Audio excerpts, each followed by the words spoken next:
And welcome back to the live desk. The latest now on Donald Trump's legal battles. He says he'll turn himself in to the authorities in Georgia on Thursday over the latest indictment surrounding allegations of trying to overturn that 2020 presidential election result.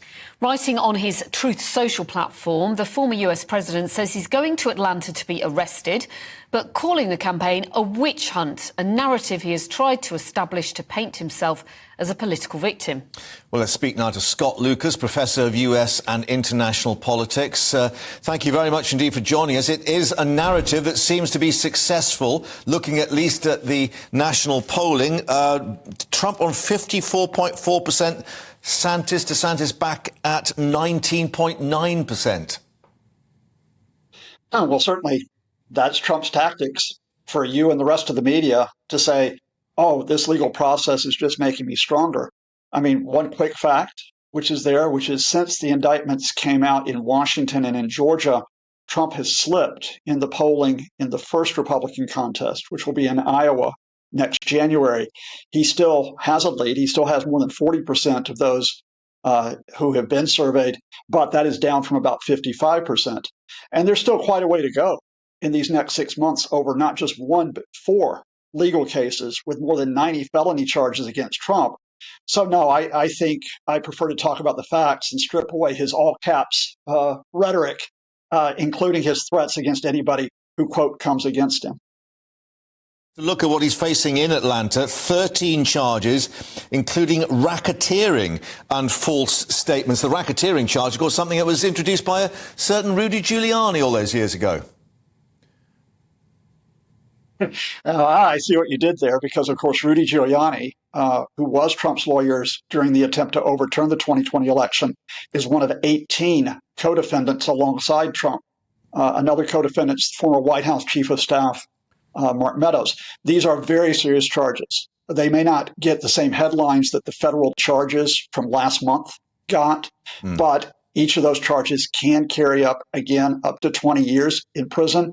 And the fact is that if the trial proceeds, and they are hoping to proceed with the trial in March, it will take place during the Republican primaries, where Donald Trump will be facing a series of people who want to replace him as the person to face Joe Biden next November. And when he goes to court on Thursday, he is likely to have his fingerprints taken, his mugshot taken as well, which I don't think we've seen before. And all this seems to play into the hands of his supporters. Well, I'm going to separate, again, fact from the Trumpist rhetoric. The facts here is that, yes, Georgia, which is a state case, not a federal case, it's interesting in that they've been tougher on Trump in terms of the arrangements. He may have his mugshot taken. He may be handcuffed. We don't know that yet. What we have been told is that unlike the federal cases where he received relatively light conditions, Georgia is going to set a $200,000 bond for Trump to pay. So he then is released on his own recognizance. Now, of course, Trump will find the funds somewhere, whether from his personal funds or whether from his political action committees, to pay that bond. But it's a signal that Georgia's taking his activities on social media far more seriously, because they've also added the condition that he cannot interfere with the case or try to interfere with potential jurors with any message from now on Truth Social. And I mentioned DeSantis, but looking at the bigger political picture, the landscape, there's another name now that's coming into play, Vivek Ramaswamy, a 38-year-old, another billionaire, but, you know, a new generation, a young generation. He's 38 years old, and he's certainly got deep pockets to go into the Republican race.